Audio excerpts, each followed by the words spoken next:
What's going on, everybody? Before I start the video, I want to remind you to hit the like button, subscribe, and share the video with your friends who love video games. And let's get a conversation going. As of right now, I sit at 91 subscribers. Let's try to get this channel to 100 subscribers and beyond. And I didn't even think I'd get that far. I know people usually like to talk about that when they reach like 5,000, 10,000, but I'm happy with the 91 subscribers I have. Let's see if we can get that number even higher. So let's get into it. So yesterday, the gaming/YouTube world was in an uproar over Nintendo's newest gaming reveal, the Nintendo OLED, or OLED.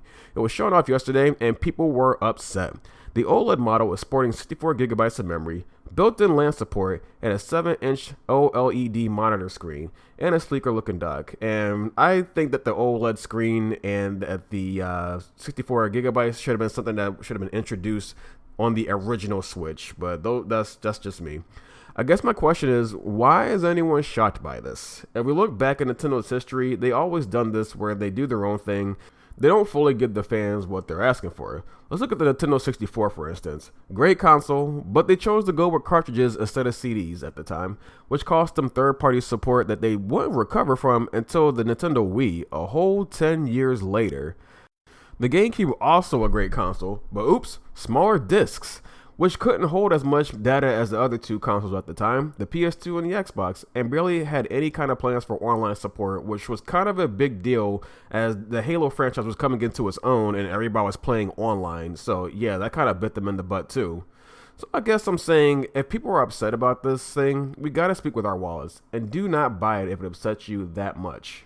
It's barely an upgrade, or rather one where it counts with their graphical hardware. And to be honest, I have given up on the idea with the Switch Pro. The idea died yesterday, July 7th at around 9 a.m. Rest in peace.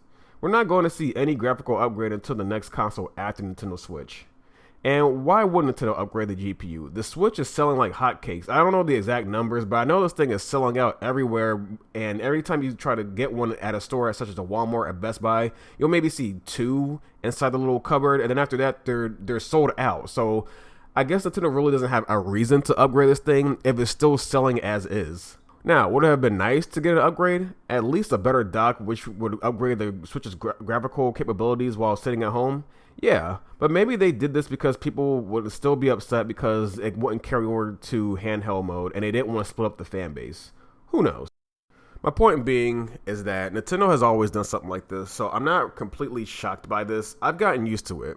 Especially back in the Nintendo 64 era, I guess I was thinking like how some of the fans are thinking now, like, why would Nintendo do this? What, are they crazy? Are they stupid? I came to grips with that a long time ago. I want to say halfway with the Nintendo 64 era, where they went with cartridges and we lost games like Final Fantasy, Street Fighter, Mega Man, you know, the list goes on and on. Especially with the GameCube, where they were doing this whole thing with Connect support, or I forget what they call it, like connectivity, where you linked up your Game Boy to your Nintendo GameCube, or excuse me, your Game Boy Advance to your Nintendo GameCube, and you could play multiplayer games such as Final Fantasy Crystal Chronicles, or, you know, Legend of Zelda, The Four Swords, all that kind of stuff.